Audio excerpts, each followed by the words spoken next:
Bapak Ibu rahmati Allah, inilah yang tadi saya kemukakan sebagai bagian dari fitnah akhir zaman yang menjadi bagian dari the New World Order versi Yahudi.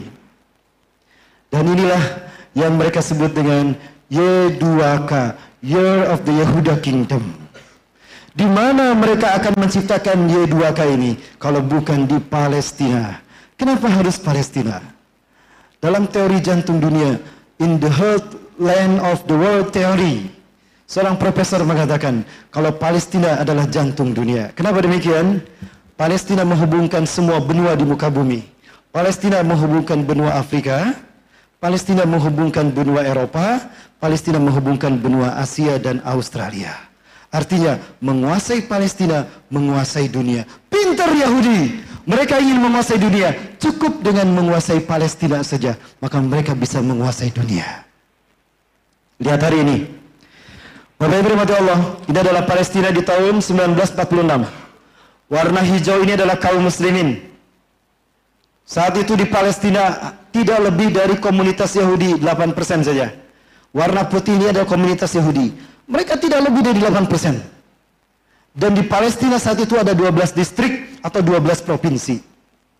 Tapi apa yang terjadi? 1 tahun kemudian, PBB di tahun 1947, divide the Palestinian territory. Mereka membagi 2 wilayah Palestina. 54% bagi Israel dan 46% bagi umat Islam Palestina. Itu langkah awal dan lihat dari tahun ke tahun. Palestina makin lama makin hilang. Dari 12 provinsi, 11 provinsi di Palestina sudah dikuasai Israel, Zionis Yahudi. Tinggal 1 provinsi yang belum mereka kuasai, Gaza. Sengaja Allah sisakan Gaza untuk kita umat Islam dunia. Kenapa? Karena dari Gaza insya Allah Palestina akan kita rebut kembali. Betul? Dan siapa yang akan membebaskan Palestina? Bapak Ibu, nanti saya bahas di ujung ya. Siapakah yang akan membebaskan Palestina? Insya Allah. Masih ada waktu? Baik. Coba lihat Bapak Ibu, dari tahun ke tahun Palestina menyedihkan. Sekarang semua wilayah sudah dikuasai Israel. Hanya tinggal 2 Palestina itu. Ada West Bank tepi barat dan ada Gaza Strip, jalur Gaza. West Bank mereka kuasai, tinggal Gaza yang belum mereka kuasai. Dan lupakah kita, di West Bank tepi barat ada kiblat kita yang pertama, Masjidil Aqsa. Ini Masjidil Aqsa Bapak Ibu. Segini, Al-Aqsa itu alun-alun, dari sini sampai ke sini. Nah ini Al-Aqsa. Di dalamnya ada Masjid Kibli. Disinilah disebut Masjid Kibli karena disinilah kaum muslimin di zaman Rasulullah salat asar pertama kali menghadap Ka'bah. Ka'bah di bawah. Mereka menghadap ke Ka'bah ke bawah. Salatnya di sini. Maka dinamakan Masjid Kibli. Jadi Masjid Dome of the Rock. Disebut Masjid Dome of the Rock karena di dalamnya terdapat batu yang dinaiki Rasulullah ketika Mi'raj menaik ke Sidratul Muntaha. Atau juga disebut Kubatu Sohrah karena kubahnya emas berwarna kuning. Di bawah lantai ini ada Masjid Buraq ke bawah sana. Dan di bawah lantai ini ada Masjid Marwani. Di bawah lantai ini, itu masjid yang digunakan Rasulullah mengimami 1.500 Nabi dan Rasul ketika Isra Mi'raj. Bulan depan insya Allah kita akan berangkat ke sana. Bapak Ibu yang ikut, mangga. Tapi mohon maaf, untuk bulan depan mungkin sudah ditutup. Karena visa yang bisa kita dapatkan harus dari Israel itu 40 hari. Bapak Ibu yang mau berangkat ke sana, doakan mudah-mudahan bisa berangkat bersama saya. Minggu depan insya Allah kami akan berangkat bersama saudara-saudara kami. Kita tunjukkan pada dunia, Indonesia siap memimpin kebangkitan Islam. Takbir. Baik. Bapak Ibu rahmati Allah, lupakah kita? Kalau Nabi Sulaiman pernah diberikan 3 permintaan oleh Allah. Saya tahu hal ini dari seorang syekh ketika saya berkunjung ke Israel. Di Wadi Yunus. Itu Palestina sebetulnya. Cuma diklaim menjadi wilayah Israel. Di Wadi Yunus saya bertemu dengan seorang syekh. Syekh ini berkata kepada saya, Hunaka hadisun alladhi yata'allaq bi kisati Nabi Sulaiman alaihissalam. Ada satu hadis Ustaz yang terkait dengan kisah Nabi Sulaiman alaihissalam. Allah pernah berfirman kepada Nabi Sulaiman, Ya Sulaiman, is'alni salasatan sautiha iyaka. Hai Sulaiman, mintalah kepadaku 3 hal. Aku akan kabulkan untukmu. Yang pertama Nabi Sulaiman meminta kepada Allah, Ya Rabbi, atini mulkan allati lam tu'ti qabli wa ba'di hatta taquma sa'ah. Ya Allah, berikan aku kekuasaan, berikan aku kerajaan yang belum pernah kau berikan kepada siapapun. Fa'atahu iyah. Maka Allah memberikan hal itu pada Nabi Sulaiman. Maka lihat istana Nabi Sulaiman, kekuasaannya belum ada yang menandingi sampai hari kiamat. Yang kedua, ya Rabbi, ij'alni malikan adilan kama tarda.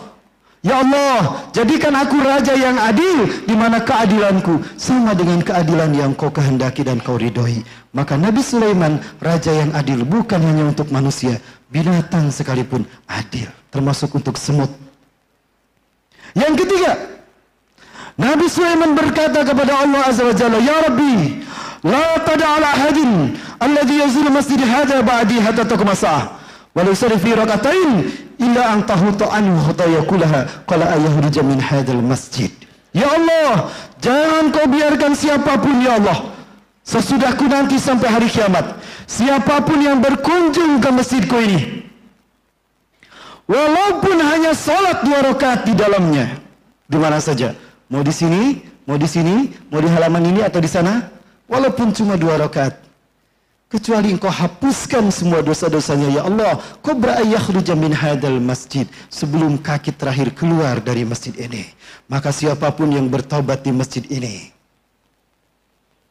meminta ampun kepada Allah atas dosa-dosanya, dan walaupun hanya salat 2 rakaat di masjid ini, Allah menjamin habis dosa-dosanya ketika dia keluar dari masjid ini. Inilah kenapa Rasulullah SAW memuliakannya sebagai masjid yang ketiga yang Rasulullah muliakan. La tushaddu rihal ila salasatil masajid. Jangan kalian berziarah dengan niatan ibadah kecuali pada 3 masjid. Al-Masjidil Haram, wa Masjidil Rasul SAW, wa Masjidil Aqsa. Maka kalau mau umrah, umrahlah plus Palestina plus Aqsa. Ini sunnah dan perintah Rasulullah sallallahu alaihi wasallam. Baik Bapak Ibu rahmati Allah. Dan apa yang terjadi hari ini, lupakah kita? Zionis Yahudi sekarang sedang euforia. Kenapa mereka euforia? Karena Tuhan yang mereka tunggu-tunggu sebentar lagi datang. Kenapa mereka mengatakan dan meyakininya? Karena sapi yang akan dikorbankan untuk Tuhan yang mereka tunggu-tunggu hari ini telah lahir. Dan ini sapinya.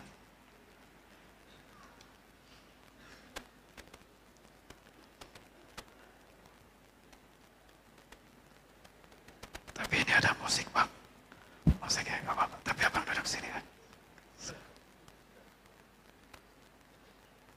Baik Bapak Ibu, ini dia sapinya Bapak sekalian. Mereka sedang bergembira karena sapinya telah lahir.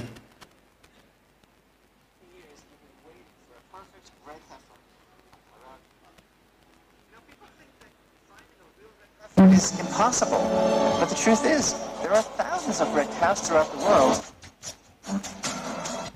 Inilah sapinya Bapak Ibu. Jadi Zionis Yahudi akan melakukan upaya sacrifices, pengorbanan, sebagai bentuk cinta mereka menyambut Tuhan yang mereka tunggu-tunggu. Ya. Dan mereka mengatakan di dalam kitab yang mereka yakini, bukan keyakinan kita, kalau ciri-ciri Tuhan mereka akan datang apabila sapi merah jantan, bersih tanpa cacat, merah semuanya, itu telah lahir. Dan ini sapinya sudah ada. Mereka sedang bergembira menyambut kedatangan Tuhan mereka.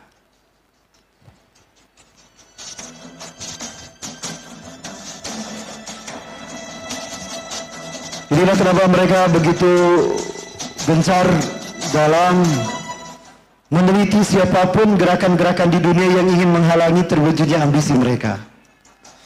Dan yang mereka takuti bukan negara Timur Tengah lagi, bukan Afghanistan, bukan lagi Irak, tetapi yang mereka takuti Indonesia, Bapak Ibu. Kenapa mereka takuti Indonesia? Karena di Indonesia ada ustadz-ustadz akhir zaman. Amin. Baik. Maka lembaga kita, saya teliti kembali Bapak Ibu, data demi data saya kumpulkan agar menguatkan keyakinan saya Bapak Ibu. Dan ini data-data yang saya dapatkan. Benyamin Netanyahu, dia dan Rabi Yahudi berbicara. Seorang petinggi Rabi Yahudi mengatakan kepada Benyamin Netanyahu, tolong percepat langkah untuk menyambut kedatangan Tuhan yang mereka tunggu-tunggu. Boleh Bang.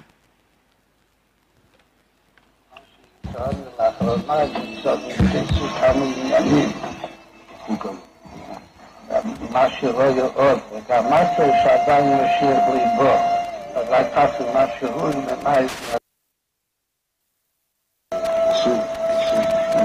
הכאילו שלי מספיק, כאילו שהאדם כבר שואל כמה שואל, ועדיין עדיין ליבו.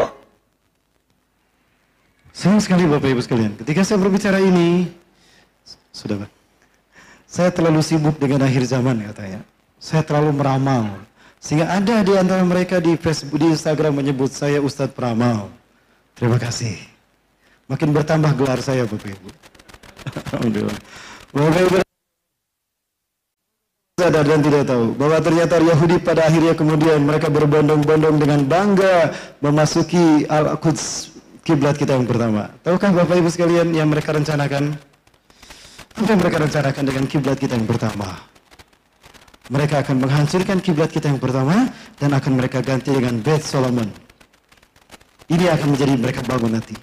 Dan mereka membangun ini untuk Tuhan yang mereka tunggu-tunggu tadi, Dajjal.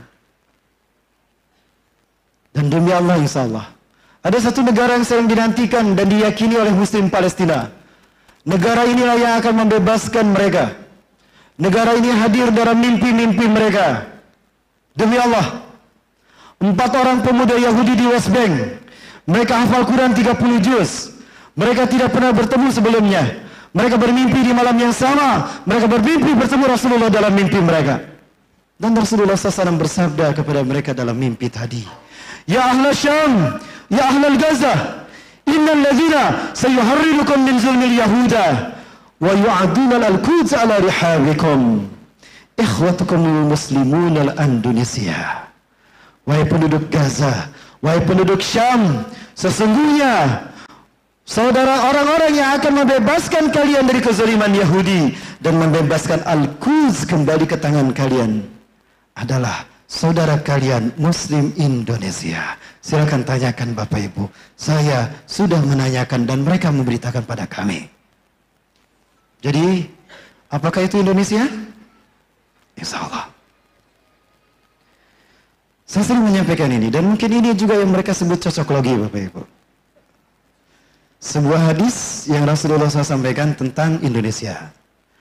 Memang Rasulullah tidak menyebutkan Indonesia, tidak. Tapi coba kita lihat. An Sauban radhiyallahu an, dari Sauban sebuah ridhonya hadasau, dia cerita, annahu sami'a Rasulullah SAW yaqul, dia mendengar Rasulullah SAW bersabda, ini salamnya 2 kali. Inna rabbi zawaliyal arda, sesungguhnya Allah Tuhanku melipatkan untukku bumi ini. Bumi yang tadinya bulat dibikin datar. Hatta ra'aitu masyariqaha wa maghribaha, sehingga aku menyaksikan kekayaannya terbentang dari timur hingga ke barat dunia. Wa atani al-kanzain, dan Allah memberikan padaku 2 pusaka. Al-ahmar wal abyada, pusaka merah dan pusaka putih. Pusaka merah dan pusaka putih. Wa anna ummati, dan sungguh umatku sayablugu mulkuha mazawaliya minha, akan sampai kekuasaannya di akhir zaman dari barat hingga ke timur dunia. Kenapa barat dinamakan Maroko dan timur dinamakan Merauke? Untuk menunjukkan pada dunia kalau umat Islam pernah memimpin dunia 1315 tahun. Lupakah kita? Sejak Rasulullah SAW diutus Allah Azza wa Jalla,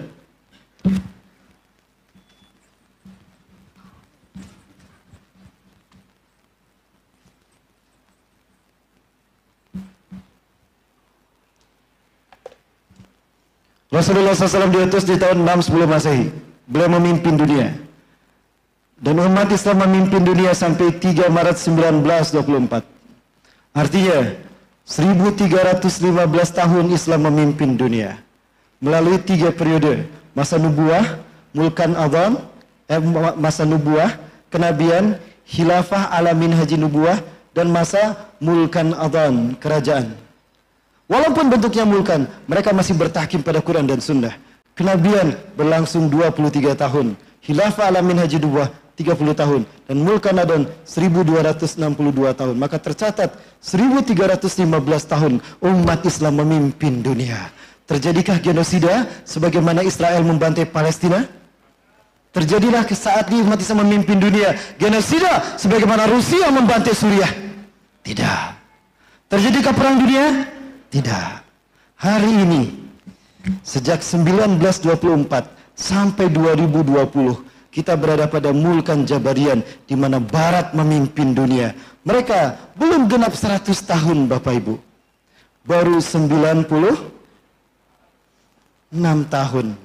Baru 96 tahun. Bagaimana kondisi dunia? Hancur. Bumi bersimbah darah. Dunia bermuram durja.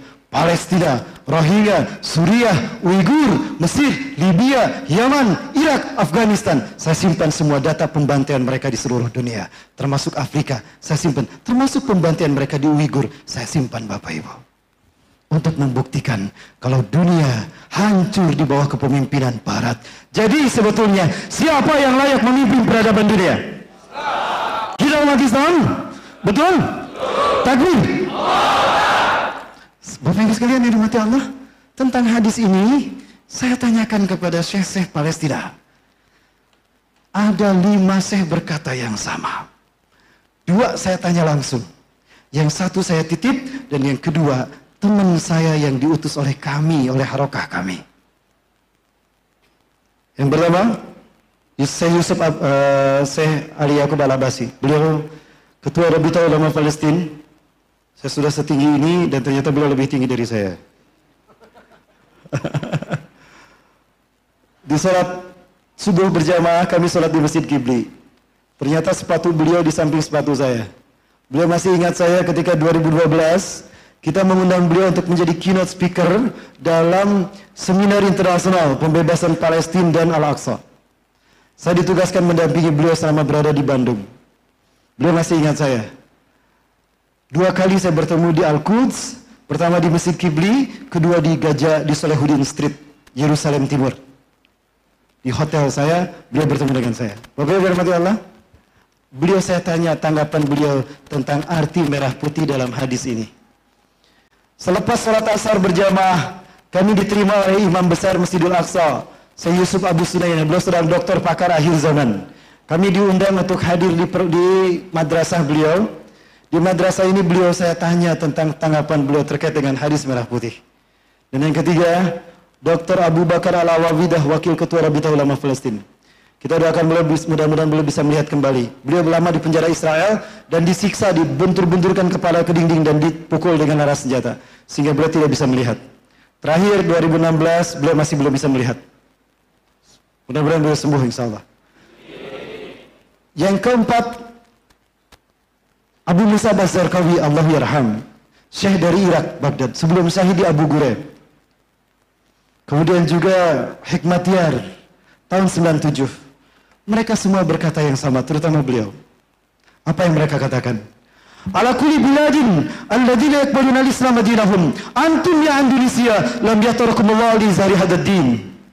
Dari semua negara yang menerima Islam sebagai agamanya, tinggal kalian Indonesia yang belum Allah pilih memimpin kebangkitan Islam.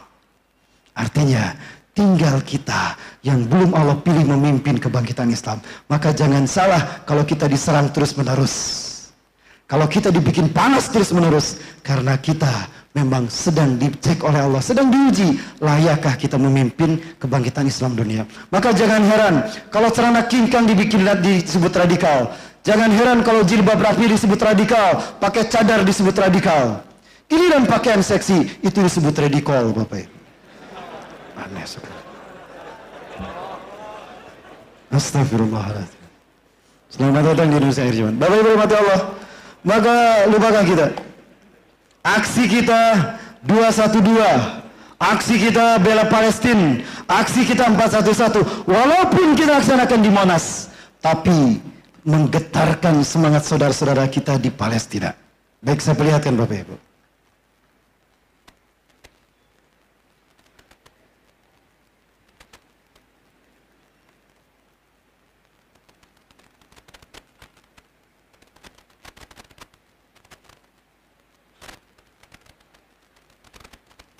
Allah.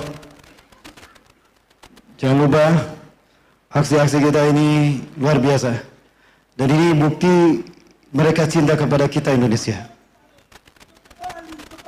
تعهد من شباب إندونيسيا بالعمل على تحرير القدس وفلسطين، فقد أعلنوا ذلك التعهد في أكبر حشد جماهيري في العاصمة جاكرتا، وقد استفزهم إعلان الرئيس الأمريكي دونالد ترامب اعتباره القدس عاصمة لدولة الاحتلال، فاستمرت احتجاجاتهم لليوم العاشر على التوالي في مختلف أنحاء البلاد.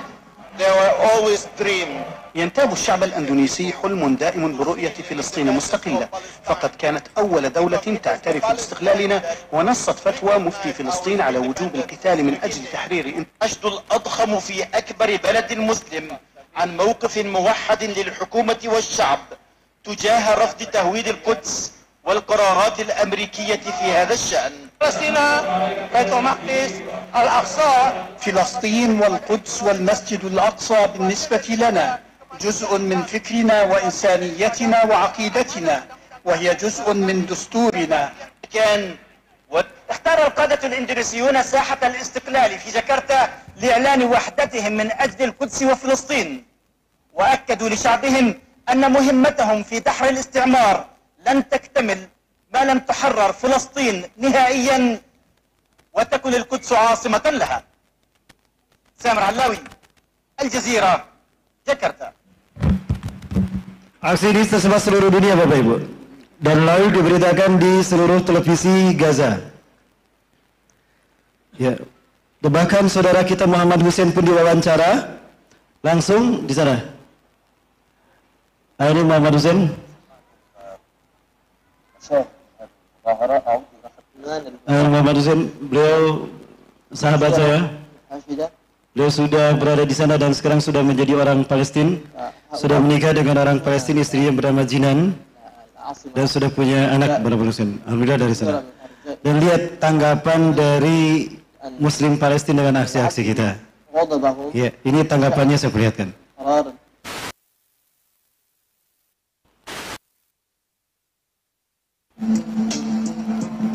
Aksi-aksi bela Palestina dan aksi-aksi kita di Jakarta, mereka liput di media cetak mereka, di koran-koran mereka, di televisi-televisi mereka, bahkan di dalam gadget-gadget mereka pun. Aktivitas kantor terhenti menyaksikan apa yang kita lakukan di Jakarta.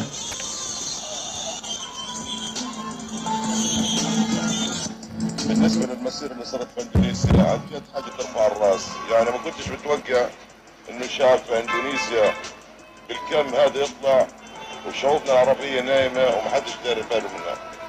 يعني عن جد انبسطت كثير على الفيديو اللي شفته في اندونيسيا، وانبسطت من الشعب الاندونيسي، وانا بشكرهم كثير على اللي وفوا الوقفة معنا، وبنحييهم من فلسطين، من غزة، من معسكر جباليا. Nanti petugas kantor mereka berhenti menyaksikan dulu apa yang diberitakan tentang aksi kita di Jakarta.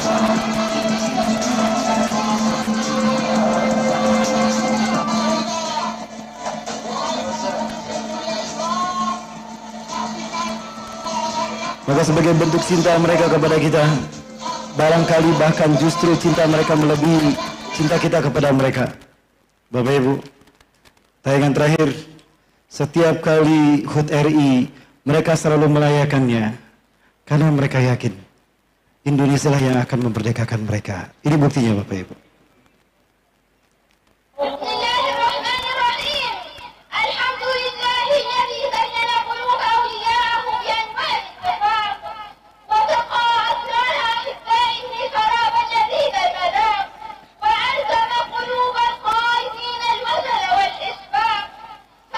Bahkan ketika pengibaran bendera dilakukan, perhatikan, siapakah bendera yang pertama kali dikibarkan? Bendera mana?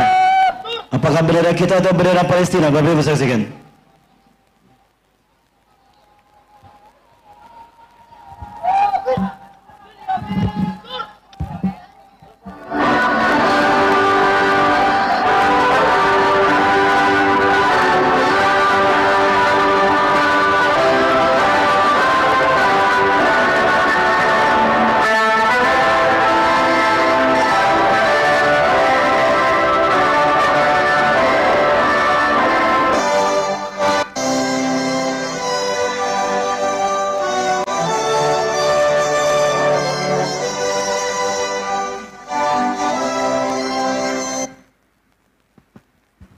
Saya bertanya pada mereka, kenapa bendera kami dulu yang kalian kibarkan, bukan bendera kalian? Apa jawaban mereka? Ya ikhwatan al-muslimin Indonesia, di mana yakunna bihadal liwa'ukum awalan, biliwa'ikum awalan. Kenapa kami mengibarkan bendera kalian duluan? Karena kami yakin jika kalian bangkit memimpin dunia, di saat itulah kami baru merdeka seutuhnya. Jadi Bapak Ibu, yang mereka tunggu adalah kita Indonesia. Maka pastikan ketika kebangkitan Islam terjadi, pastikan kita berada di garda terdepan. Betul? Andaikan hidup ini adalah pertarungan antara hak dan batil, maka jika berbicara sebuah pertarungan atau perlombaan, yang ditunggu-tunggu babak penyisihan, babak semifinal apa babak final? Kenapa babak final yang ditunggu-tunggu? Karena babak yang menentukan siapa yang menang, siapa yang kalah, betul? Baik. Kalau babak final, babak penentuan siapa yang menang dan kalah, pemainnya, cadangan apa yang terbaik? Lupakah kita kalau pertarungan antara hak dan batil? Hal nansau anna al-'asrata bainal haqqi wal batil la nantahi wa la tantahi bi mauti Rasulullah sallallahu. Lupakah kita kalau pertarungan antara hak dan batil yang dulu dimulai oleh Nabi Adam dilanjutkan oleh Rasulullah, tidak berhenti dengan wafatnya Rasulullah. Hari ini pertarungan hak dan batil telah sampai Nabi dan Rasul, mereka meminta kepada Allah Azza wa Jalla semuanya, ya Rabbana akhir ajalana ila ummati Muhammadin sallallahu alaihi wasallam tahyun. Ya Allah, tangguhkan ajal kami sampai umat Nabi Muhammad SAW kau hidupkan. Tahyuhum. Kenapa? Karena saking bergengsinya pertarungan hak dan batil zaman kita. Yang pertaruhkan oleh kita hari ini bukan gengsinya para Nabi dan Rasul. Yang kita pertaruhkan hari ini bukan nama baik Rasulullah sebagai sebaik-baik makhluk Allah, tapi yang kita pertaruhkan adalah nama baik Allah sebagai satu-satunya Tuhan. Karena musuh yang kita hadapi adalah langsung sang kampiun kesesatan, iblis dan dajjal. Tadi kita sudah membahasnya. Betul? Maka kitalah yang terbaik. Baik.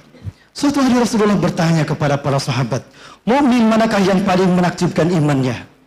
Ayyul mu'minina ajaba ilaikum imanuhum? Siapa? Para sahabat menjawab, al-malaikatu ya Rasulullah, humul ladzina ajaba ilaina imanuhum. Mereka para malaikat ya Rasulullah, iman mereka menakjubkan bagi kami. Lah, bukan. Kaifa la yu'minuna wa hum 'inda rabbihim? Bagaimana para malaikat tidak beriman? Allah ada di sisi mereka, wajar mereka beriman. Oh, ternyata bukan. Antum ya Rasulullah al-anbiya wa rasul. La. Anda ya Rasulullah para nabi dan rasul. Bukan kami. Kaifa la nu'minu wal wahyu yunazzilu ilaina? Bagaimana kami tidak beriman, wahyu turun kepada kami setiap saat. Wajar kami beriman. Allah mengontrol kami dengan wahyu. Para sahabat bingung. Malaikat bukan, para nabi dan rasul pun bukan. Nahnu ya Rasulullah ashabuk. Kami ya Rasulullah sahabat Anda. Nah, bukan. Wa kaifa la tu'minuna wa ana baina azharikum? Bagaimana kalian tidak beriman? Aku ada di tengah-tengah kalian. Ada di antara kalian berbuat dosa dan maksiat. Aku tegur kalian, selamat kalian dari api neraka. Kalian bisa melihat aku mensiasati hari-hariku menempuh jalan Allah surga. Wajar kalian beriman. Aku bersama kalian. Bingung para sahabat. Malaikat bukan, para nabi dan rasul bukan, dan mereka pun bukan. Maka para sahabat balik bertanya kepada Rasulullah SAW, "Famanil ladzina ajaba ilaina imanuhum ya Rasulullah?" Lalu siapakah mukmin yang menakjubkan imannya Rasulullah bagi kami? Siapa Bapak Ibu? Mohon maaf, suara saya sudah habis Bapak Ibu. Alladzina ajaba ilaina imanuhum alladzina hayyana min ba'dikum la yaltahikuna bi warabikum. Orang-orang yang terbaik imannya adalah mereka yang tidak bertemu dengan aku, tidak bertemu dengan kalian. Mereka hidup jauh sesudah kita. Wa yajiduna suhufan wa yu'minuna bima fiha. Mereka hanya bertemu dengan lembaran-lembaran kertas mushaf Al-Quran, dan mereka beriman kepada apa yang ada di dalamnya. Mereka lah mukmin yang terbaik imannya. Bapak Ibu, angkat tangan yang pernah bertemu Rasulullah di sini. Ada? Ada yang pernah bermimpi bertemu Rasulullah? Jangankan bertemu, mimpi pun belum. Dari mana kita tahu Allah Tuhan kita kalau bukan dari Musa Fir'aun ini? Betul? Dari mana kita tahu Islam agama kita kalau bukan dari lembaran kertas ini? Betul? Dan dari mana kita tahu kalau Rasulullah Nabi dan Rasul kita kalau bukan dari lembaran kertas ini? Ini tiket kita untuk yang menjadi terbaik di akhir zaman. Allahu Akbar. La ilaha illallah. Muhammadur Rasulullah. Pastikan ketika kebangkitan Islam terjadi, kita berada di garda terdepan. Saya tunggu kehadiran antum nanti dalam pertarungan yang sesungguhnya bersama Imam Mahdi dan 3 pasukan terbaiknya, Ahlu Syam, Taifah Mansurah, dan Ashabul Ratisud. Ahlu Syam Palestina dan Suriah, Ashabul Ratisud Afghanistan Taliban, dan Taifah Mansurah insya Allah kita Indonesia. Assalamualaikum warahmatullahi wabarakatuh. Baik, Bapak Ibu rahmati Allah, sebentar, ada penggalangan dana Bang? Oh sudah. Bapak Ibu mohon maaf kalau ceramah saya seperti ini. Tidak keberatan? Ada yang keberatan ceramah saya curhat tadi? Untuk mempertanggungjawabkan semua ceramah saya. Demi Allah, saya tidak pernah meminta ceramah saya diviralkan di internet. Ada orang merekamnya dan mereka mengupload tanpa seizin saya. Tapi jika itu amal saleh, saya biarkan mereka mendapatkan pahala dari Allah. Tapi tetap kalau ada yang salah, saya yang diserang. Tapi tidak menjadi masalah. Saya bertanggungjawabkan setiap kata yang keluar dari lisan saya dalam ceramah saya seumur hidup saya di hadapan Allah nanti. Kita buktikan siapa yang benar dan siapa yang salah. Insya Allah. Baik, waktu saya kembalikan pada Amir Majelis. Terima kasih. Assalamualaikum warahmatullahi wabarakatuh. Alhamdulillahi Rabbil Alamin.